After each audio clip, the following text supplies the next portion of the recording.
Welcome all of you. Last video में हमने आहरण पर ब्याज की गणना औसत समय अवधि विधि द्वारा की थी।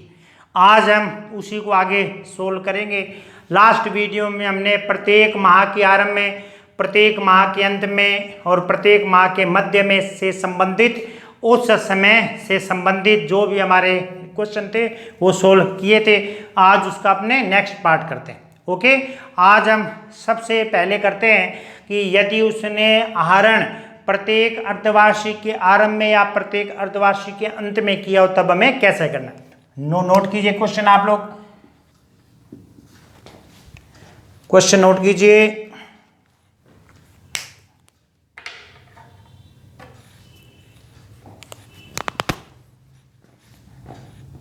राम प्रत्येक अर्धवार्षिक के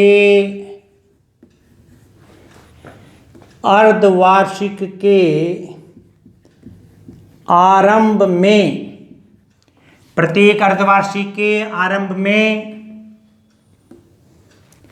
6,000 रुपये का आहरण करता है। आहरण करता है यदि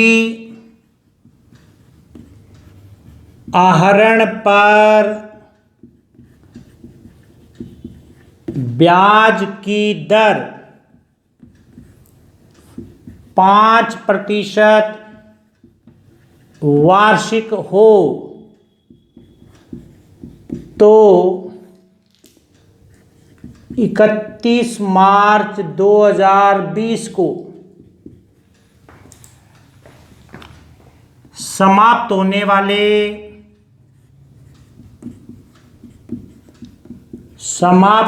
वाले वर्ष के लिए,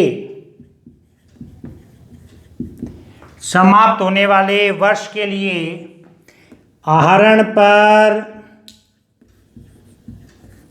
ब्याज की गणना कीजिए। आहरण पर ब्याज की गणना कीजिए।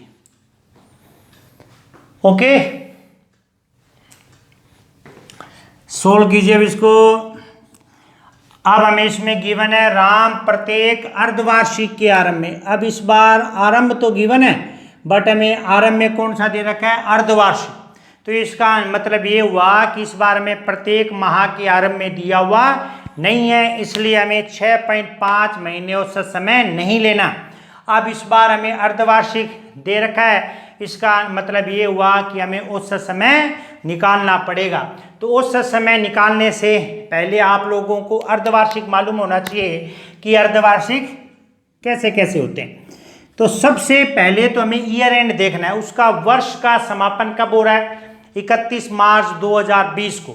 इसका मतलब ये हुआ जो वर्ष 31 मार्च 2020 को समाप्त हो रहा है वो वर्ष शुरू कब हुआ होगा, 1 अप्रैल 2019 को। ठीक है, तो अब आपको 1 अप्रैल 2019 से लेकर अर्धवार्षिक बनाने हैं। और अर्धवार्षिक का मतलब आप सबको मालूम है 6 महीने की जो अवधि होती है उसको हम अर्धवार्षिक बोलते हैं।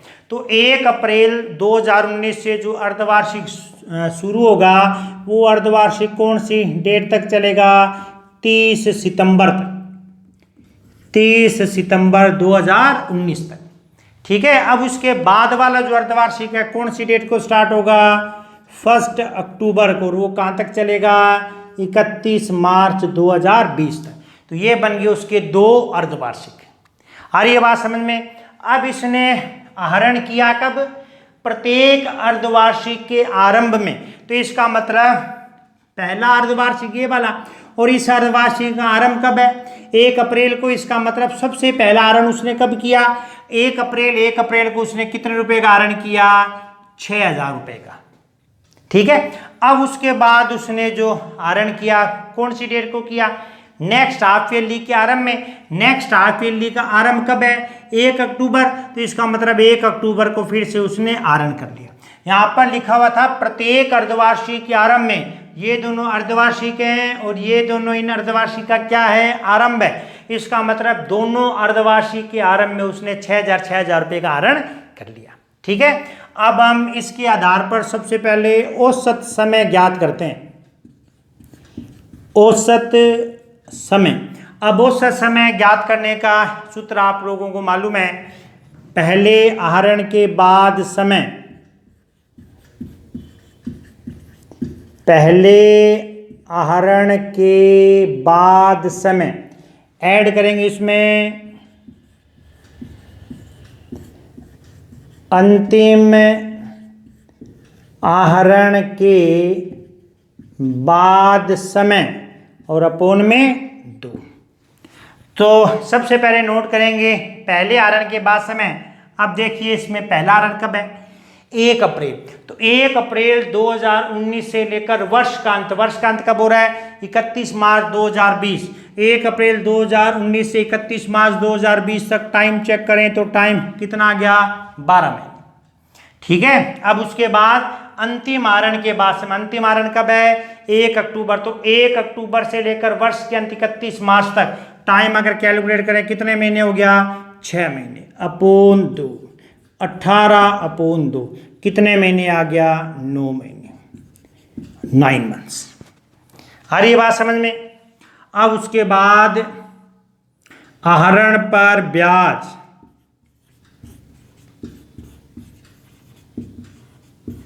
आहरण पर ब्याज। अब आहरण पर ब्याज का सूत्र आप लोगों को मालूम है, आहरण की कुल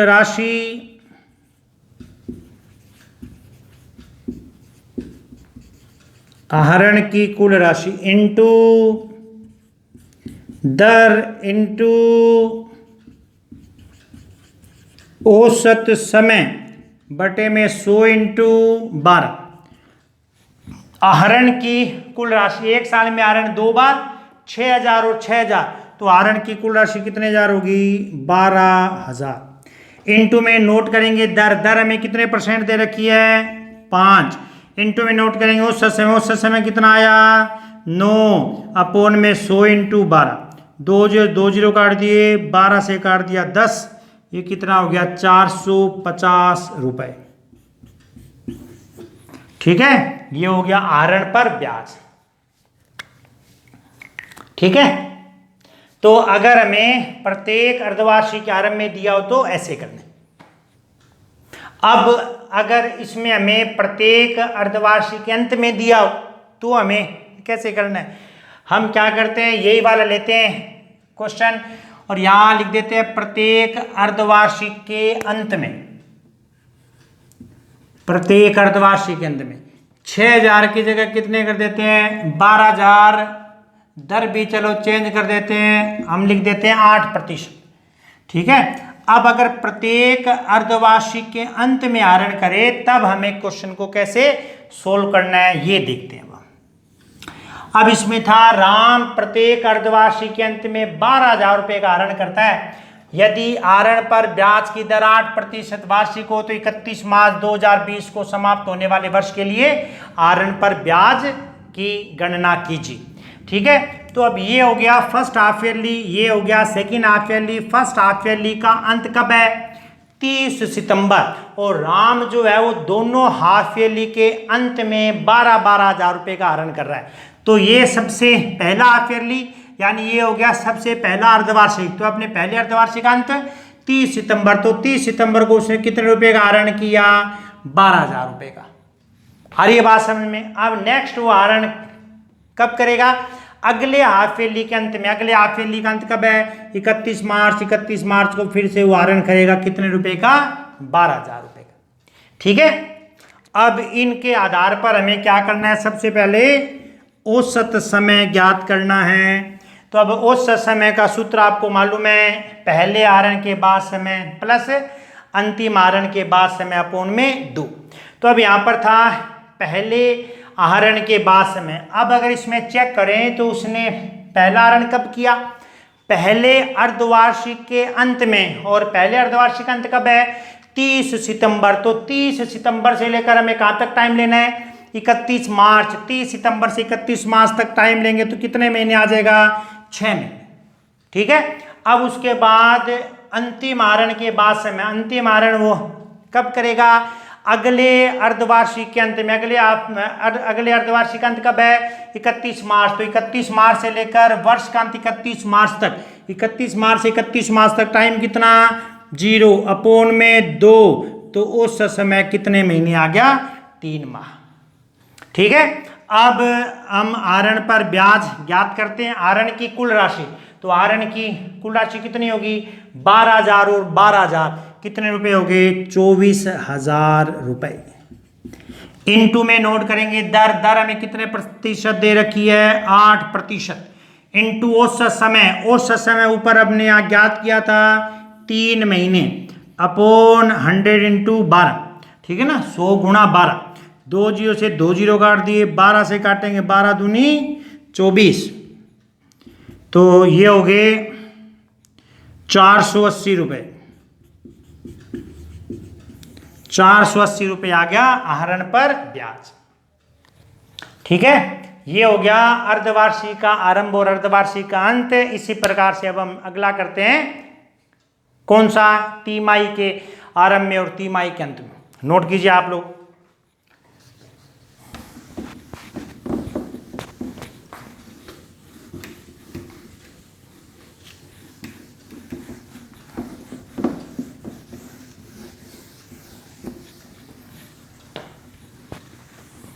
नोट कीजिए क्वेश्चन।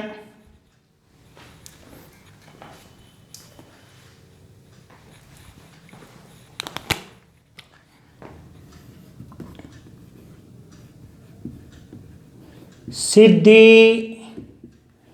प्रत्येक तिमाही के आरंभ में 4,000 रुपये का आहरण करती है। यदि आहरण पर ब्याज की गणना 4% वार्षिक की दर से हो तो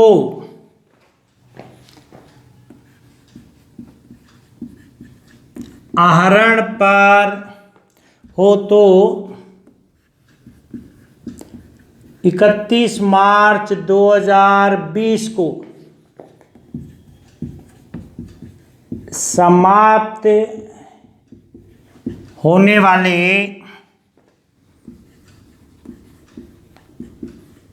वर्ष के लिए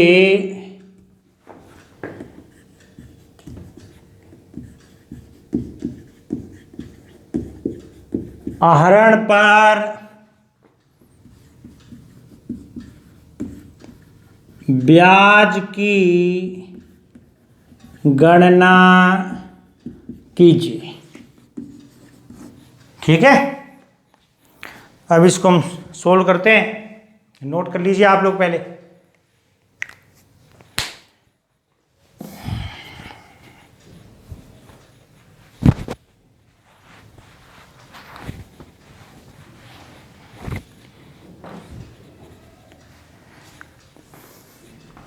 अब इसमें हमें दे रखा है प्रत्येक तिमाही के आरंभ में।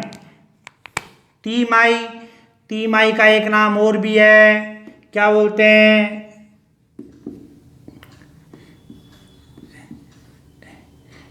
त्रैमासिक, ये भी नाम है। ठीक है, प्रत्येक तिमाही के अंत में यानी 3 महीने का समय। तो अब हमें औसत समय निकालने के लिए सबसे पहले रफ के अंदर क्या करना पड़ेगा? अलग अलग तिमाहियां लिखनी पड़ेंगी। तो सबसे पहले हम क्या करते हैं? औसत समय का सूत्र लिख लेते हैं। औसत समय बराबर पहले आहरण के बाद समय,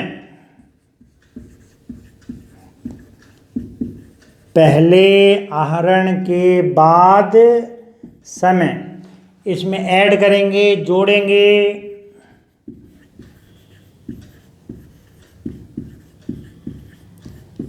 अंतिम आहरण के बाद समय और अपोन में 2। ठीक है, सबसे पहले नोट करना है पहले आहरण के बाद समय। उससे पहले हम यहाँ रफ में क्या करते हैं, तिमाहियाँ बना लेते हैं। एक साल में तिमाही कितनी बनेगी, 4। सबसे पहली तिमाही देखिए, वर्ष अंत हो रहा है 31 मार्च 2020 को, इसका मतलब शुरू कब होगा, 1 अप्रैल 2019 को। तो अप्रैल, मई और जून ये बन गई पहली तिमाही। फिर उसके बाद 1 जुलाई से स्टार्ट करेंगे, जुलाई, अगस्त, सितंबर। फिर अक्टूबर से स्टार्ट करेंगे, अक्टूबर, नवंबर और 31 दिसंबर तक। फिर 1 जनवरी से स्टार्ट करेंगे, 1 जनवरी 2020 से 31 मार्च 2020। ठीक है, ये क्या होगी, 4 तिमाही। अब उसने आहरण किया प्रत्येक तिमाही के आरंभ में, तो इसका मतलब सबसे पहला आहरण उसने कौन सी डेट को किया, 1 अप्रैल को। तो 1 अप्रैल को उसने कितने रुपए का आहरण किया, 4000 रुपए का। अगला आहरण वो कौन सी डेट को करेगा, अगली तिमाही के आरंभ में। अगली तिमाही ये वाली आरंभ कब है, 1 जुलाई, 1 जुलाई को आरंभ है, तो 1 जुलाई को 4000 रुपये का आरंभ। अब अगली तिमाही के आरंभ में 1 अक्टूबर को फिर से 4000 रुपये का आरंभ। अब अगली तिमाही के आरंभ में 1 जनवरी को कितने रुपए का, 4000 रुपये। ठीक है, इस प्रकार से उसने पूरे वर्ष में 4 बार आहरण किया है। अब हमारा सूत्र था उस समय का पहले आहरण के बाद समय। पहला आहरण 1 अप्रैल, 1 अप्रैल से लेकर 31 मार्च 2020 तक। ठीक है ना, सूत्र था पहले आहरण के बाद समय। तो पहला आहरण 1 अप्रैल, 1 अप्रैल से लेकर कहाँ तक लेना है, वर्ष के अंत 31 मार्च तक। तो 1 अप्रैल से 31 मार्च तक टाइम कितना हो गया, 12 महीने। ऐड करेंगे अंतिम आहरण के बाद समय। अंतिम आहरण कब है, 1 जनवरी, 1 जनवरी से लेकर कहाँ तक लेंगे, 31 मार्च तक। तो 1 जनवरी से 31 मार्च कितना हो गया, 3/2, कितना आ जाएगा, 7.5 मंथ औसत समय। ठीक है, अब हम ज्ञात करते हैं आहरण पर ब्याज।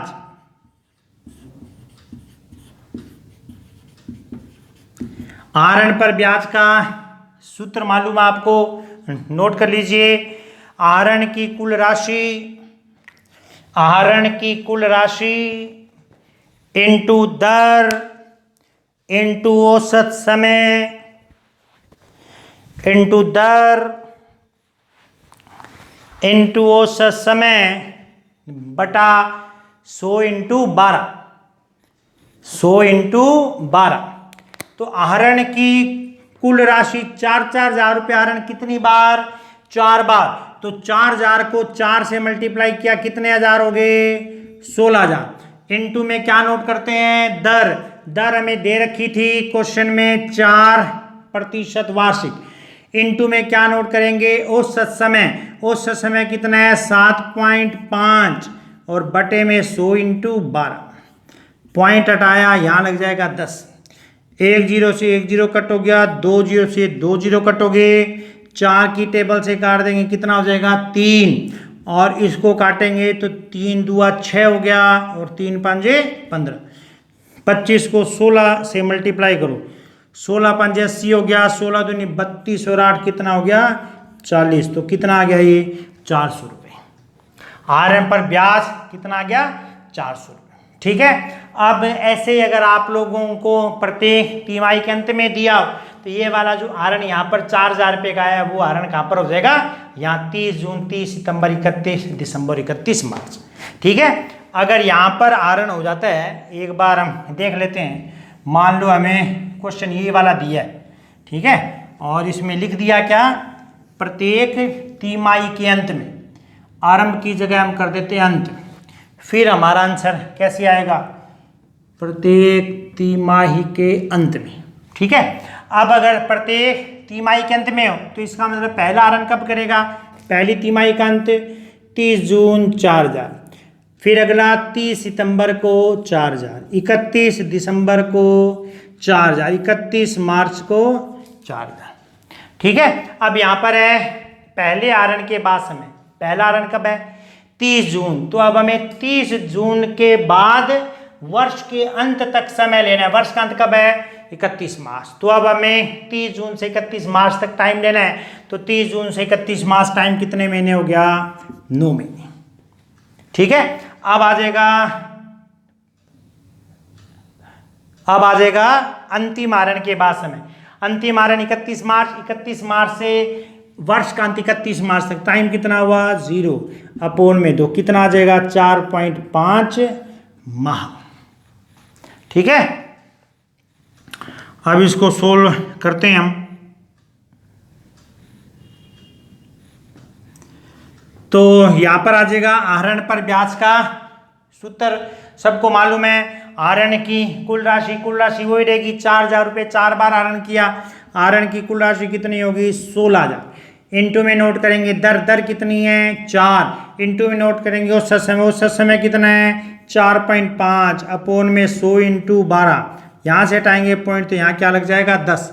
3 जीरो है, ये वाले 3 जीरो कट गए। 4 से काटेंगे ये कितना हो जाएगा? 3। इसको काटेंगे तो कितना हो जाएगा? 15। 16 को अब 15 से मल्टीप्लाई कर देते, 240 रुपये। ठीक है। ये हमारा आ जाएगा आहरण पर ब्याज। ठीक है। अब अगर ऐसा आ जाए प्रत्येक अर्धवार्षिक के मध्य में, प्रत्येक तिमाही के मध्य में, तो आप लोगों को ध्यान में रखना है जब भी हमें किसी भी समय के मध्य में दिया हो, जैसे इससे पहले हमने किया था प्रत्येक माह के मध्य में, तो अगर ऐसे आ जाए प्रत्येक अर्धवार्षिक के मध्य में, प्रत्येक तिमाही के मध्य में, अगर आप लोगों को किसी भी समय में मध्य में दे रखा हो तो आप लोग ध्यान में रखें जो हमारे को टोटल टाइम दिया है, यानी जो हमारे को कुल समय दिया है, उस कुल समय का आधा कर दो, वही हमारा औसत समय हो जाता है। इसका मतलब अगर ऐसे दिया जाए प्रत्येक माह के मध्य में, तो ये तो आपको मालूम है प्रत्येक माह के मध्य में होता है, तब औसत समय कितना होता है? 6 माह। ऐसे अगर आ जाए प्रत्येक अर्धवार्षिक के मध्य में, तो भी औसत समय कितना रहेगा? 6 माह। अगर ऐसा हो जाए प्रत्येक अर्धवार्षिक नहीं, प्रत्येक तिमाही के मध्य में, तिमाही के मध्य में, तब भी हमारा औसत समय कितना रहेगा? 6 महीने देगा। ठीक है। औसत समय यहाँ पर 6 महीने क्यों आया? क्योंकि इन सभी में हमें कुल समय कितने महीने दे रखा है? 12 महीने। इसका मतलब सूचना जो दे रखी है वो हमें पूरे 1 साल की दी हुई है, इसलिए जब भी मध्य में आए तो जो हमें कुल समय दिया उस कुल समय का क्या करो? आधा करो। ठीक है। उस कुल समय का जो आधा होगा वही हमारा क्या हो जाएगा? औसत समय। ठीक है। अब आप लोग यूं कहोगे कि जी सभी में हमें कुल समय 12 महीने होता है। ऐसा कोई जरूरी नहीं है, क्योंकि अब आगे वाला जो अपने पार्ट इसमें स्टार्ट कर रहे हैं उसमें हमें कुल समय 12 महीने ना देकर 8 महीने, 9 महीने, 6 महीने ऐसे दिया हुआ होगा। ठीक है। नोट कीजिए एक क्वेश्चन। राजेश प्रत्येक माह के आरंभ में, राजेश प्रत्येक माह के आरंभ में 1000 रुपये का आहरण, 1000 रुपये का आहरण, 1000 रुपये का आहरण है। आगे नोट कर दीजिए 6 माह तक करता है। 1000 रुपये का आहरण 6 माह तक करता है। यदि ब्याज की दर 12% वार्षिक हो, यदि ब्याज की दर 12% वार्षिक हो तो 30 सितंबर 2019 को समाप्त होने वाले, तो 30 सितंबर 2019 को समाप्त होने वाले 30 सितंबर 2019 को समाप्त होने वाले समय के लिए आहरण पर ब्याज की गणना कीजिए। ठीक है, अब इस बार हमें इसमें दिया है जो हमारे 6 महीने समाप्त हो रहे हैं, कब हो रहे हैं? 30 सितंबर। इसका मतलब 6 महीने शुरू कब होंगे? 1 अप्रैल से। तो ये जो हमें सूचना दी है वो दी है 1 अप्रैल से लेकर 30 सितंबर 2019 तक की। ठीक है, अब इसमें हम सबसे पहले क्या करते हैं? औसत समय निकालते हैं। औसत समय का सूत्र आपको मालूम है, सबसे पहले आहरण के बाद समय, यानी सूत्र है पहले आहरण के बाद समय।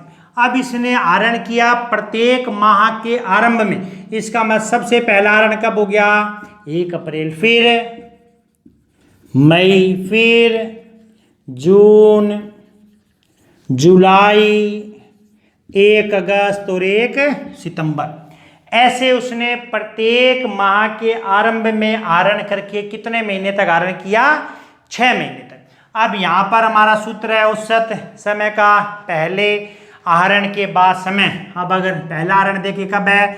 1 अप्रैल। तो 1 अप्रैल से लेकर हमें 6 माह का अंत कब है? 30 सितंबर। 1 अप्रैल से लेकर 30 सितंबर तक टाइम लेंगे तो कितना हो गया?